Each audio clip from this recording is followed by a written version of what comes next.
Ano ba ang tamang pag-invest sa pagpaparami ng ating mga kambing? Dapat ba ay mag-invest sa inahin o sa anak na talaga ng kambing? Kaya halina kayo at pag-usapan natin mga kakambing. Pero bago po natin pag-usapan yan, kung bago ka pa lang sa channel ko, paki-like naman po, comment, share, and subscribe. At huwag kalimutang i-hit ang ating button bell para ma-notify po kayo sa ating mga bagong upload. Karamihan po kasi sa mga sinasabi ng ating mga magsasakang nagkakambing, kusa lang naman talaga dadami ang kambing at talagang gaganda at lalago lang naman ang pagkakambing natin pag maging masipag tayo at masinop sa pag-aalaga sa kanila. Yun lang po palagi yung nating maririnig. Pero mas maganda po kung alam natin talaga kung saan dapat natin uumpisan sa pag-i-invest. Sa inahing kambing ba o sa magiging anak ng kambing? Marami rin kasing nagsasabi na pag nanganak yung kambing, simple lang at mabilis lang naman daw talaga mahabol kung anong pangangailangan ng anak ng kambing. Pero doon po kasi palaging nagkakamali yung mga nag-aalaga ng kambing, gaya ninyo at gaya ko na rin mga ka-agree. Kasi i-explain natin sa inyo kung ano ang naging karanasan natin sa pag-aalaga ng kambing. Pero sa batay po ng ating karanasan, mas mahirap po talaga alagaan ang baby kambing compare po sa mami kambing.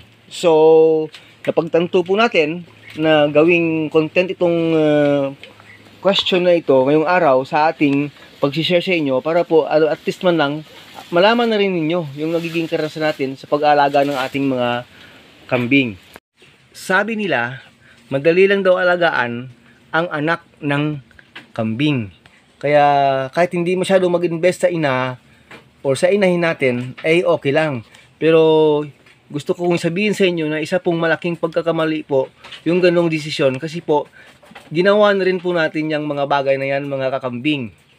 Sa loob po ng isang taon, nakapagpaanak po tayo ng at least 15 baby kambing, bisirong kambing, pero po more than half of them ay namatay nang dumating po ang hindi magandang panahon dito sa amin.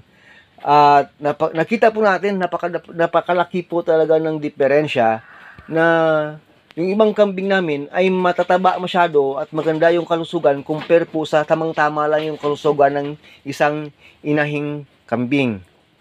Pag kulang po kasi yung kalusugan ng isang batang kambing, napakahirap na po kasi tustusan talaga yung kanyang pangangailangan kahit na alam natin na mayroon namang mga remedyo na pwedeng gawin para po gumanda na rin ang kanilang kalagayan. Pero mostly po sa mga nangyayari dito sa akin sa ating munting kambingan failure po talaga pag yung investment natin ay diretso natin sa anak ng ating mga kambing. Pag kulang po sa magandang kalusugan ang ating inahing kambing ay sigurado pong magiging bansot ang ating mga bisiro at hindi lang po yon, yung malungkot na po talagang mga matay po sila pag hindi po talaga naagapan yung kanilang pangangailangan pag kulang po sa gatas yung kanilang ina. So, pag-usapan na rin natin yung tungkol na rin sa inahing kambing. So, sabi pa nga ng ating mga expert breast milk is still best for baby. Sa tao po yun. At napakalaki po yung kahawig nun sa mga pag-aalaga natin ng mga kambing, mga ka-agree. Kasi pag malusog yung nanay ng ating kambing, siguradong magbibigay po siya ng maraming gatas. Pag na-supplement po tayo at nag-invest po tayo sa inahing kambing, talagang magiging maganda yung kanyang kondisyon hanggang sa kanyang panganganak at sa kanyang pangangalaga ng kanyang baby na rin sa loob ng kanyang tiyan, sa loob po ng 5 buwan. Kasi po, ang nanay pa lang niya ay malusog na, maganda na yung sitwasyon, wala nang sakit at talagang binibigay natin yung ating 100% na support para po ibigay talaga yung pinakamagandang kalusugan sa isang inahing kambing. Kaya yun po ang nakita natin dito na napagtanto po natin na yun talaga yung dapat gawin natin sa ating mga inahing kambing pag ito'y nag-umpisa ng magbubuntis talaga mga ka-farm. Ika nga, sabi ng gospel, walang magandang puno na nagbubunga ng masamang bunga. At wala ring masamang puno na magbibigay sa iyo ng magandang bunga na rin.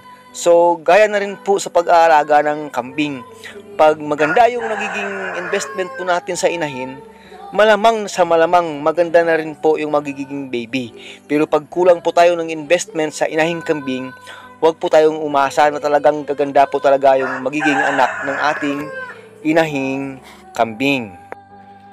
Pag malusog po yung ating inahing kambing, malamang sa malamang po 100% ay magiging malusog ng talaga yung kanyang magiging anak ng ating magiging bisiro. So ito po yung pinapakita natin ay si Twilight. Ito po ay 1 day old pa lang, kahapon lang po ito pinanganak ng umaga 7:30. Ngayon ay 1 PM in the afternoon na po. Bukas pa ito magiging 2 days old, pero kitang-kita po natin sa kanyang itsura, napakalusog po niya. Lumabas po siyang napakakinis ng katawan. Bilugin yung katawan, mataba na po siya. At nakita po natin kanina na napakaliksi po niya, puro na po siya tumbling-tumbling at lukso-lukso sa kanyang ina kahit na 1 day old pa lang po siya. Kasi po napakarami po talaga ng gatas ng kanyang ina na hindi na po niya maabutan. Kahit yung sa kabilang part lang ng dede ng kanyang ina, yung kanyang ginagamit. Nakita natin kanina, lumobo yung isa kasi parang magiging mastitis pa nga kasi nga hindi niya sinisip-sip, pero pinilit natin makunan talaga sa kabila na rin para po magiging balance ng pagkuha niya ng milk sa kanyang nanay. Kabilaan po talaga dapat kasi po itong anak na ating kambing ay nag-iisa lang po talaga. Hindi niya kayang abutan ang dami ng gatas ng kanyang ina.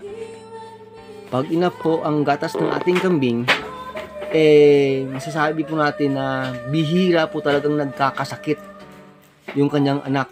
At dire-diretso po talaga yung paglaki ng kanyang anak pag more than enough yung kanyang gatas na maibibigay sa kanyang baby.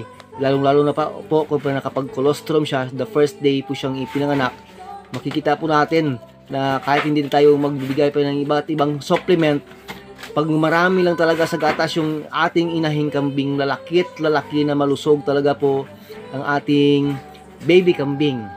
Pero ganoon pa man po, nagbibigay po tayo sa kanya ng injection kanina ng iron. 0.3 lang po binigay natin sa kanya. Ayon po yun sa description na ating binasa at sa kanyang timbang. At ganoon pa man po, kahit na napakarami na po ng gatas na kanyang ina, nag-i-invest pa rin tayo sa tiki-tiki sa kanya. Nag-umpisa na po tayo magtiki-tiki sa kanya kahapon, 1 ml per day po, hanggang sa 2 months old po itong ating magiging bagong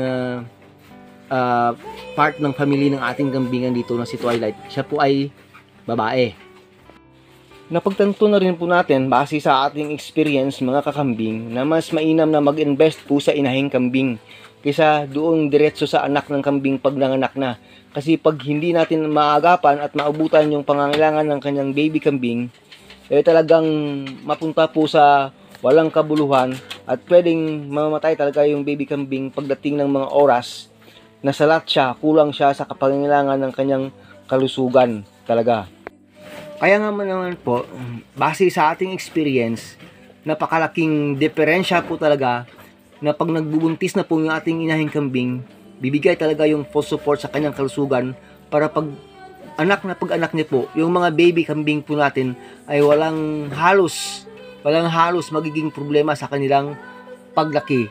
Maliban na lang sa mga hindi nating inasahan na mga insidente or pangyayari na pwedeng mangyari sa ating mga bagong batang kambing. Pero pag maganda lang po yung panahon at saka yung timing, sure po tayo maging malusog po talaga yung ating mga baby kambing, gaya po nitong sa ating kinukunan ng video sa ngayon. Kaya naman mga kameme, encouragement po talaga natin sa inyo na pag nag-aalaga po tayo ng kambing, mag-invest po talaga sa inahin. Bigay tayo ng kanilang pangangailangan gaya po ng mga vitamins at minerals. At pag kulang po tayo ng pangkumpay, dapat maigi po tayo sa pagkumpay. Kung mayroon tayong kayang pambili ng mga feeds, mag-feeds po tayo kung kailangan. Pero syempre po, mas okay kung mga local forages lang natin. Kung marami lang naman tayong mga local forages dyan sa ating area, dagdag gastos na rin po pag nag-feeds po tayo. Pero kung kulang po talaga, support po natin sila ng feeds. Mag-silage po tayo kung mayroon naman tayong pwedeng i-silage na napier grass or corn sa ating area. At kung ano po yung mga available na materials dyan na pwede nating silage para po ma-impact pagdating po ng oras na talagang walang makain sa labas, ay may bibigay po natin yung pangangailangan talaga ng ating inahing kambing hanggang po sa mga anak siya na maging malusog siya, at yung baby dyan ay maging malusog na rin po mga kakambing. So yun po, hindi na natin patatagalin. Nag-explain lang po tayo kung saan ba dapat mag-invest, sa inahing kambing ba o sa ating baby kambing ba. Kaya po nang sinabi natin kanina, kapag experience na rin po tayo na hindi naging malusog yung inahing kambing ng mga anak po siya, naghabol po tayo ng foster milk. Pero gayon pa man po, iba po talaga pag talagang goat milk talaga yung nafi-fed po natin sa ating mga baby kambing compare po sa mga binibili po nating foster milk po. Malaki po talaga yung diferensya. Imbis na wala na tayong gagawin, imbis na iasa natin sa ating inahing kambing, kukunin pa ng trabaho na yon yung oras natin sa pag-aalaga. So napakalaking diferensya po. At kahit bigyan pa natin sila ng vitamins, mga injectables, iba pa rin po talaga yung magiging resulta pag yung ating inahing kambing ay healthy po siya at may bigay rin yung kanyang magandang pangakatawan sa kanyang magiging anak. So hindi na po natin patagalin. Dito lang po, nag-share lang po tayo ng ating nagiging experience sa pag-aalaga ng kambing. Sana po ay nakatulong po tayo. This is again your friend Agritechnics TV. Maraming salamat po. Bye-bye na. Mabuhay ka magsasakang Pilipino. Mabuhay ka ka-agri. Mabuhay ka kakambing. God bless us all.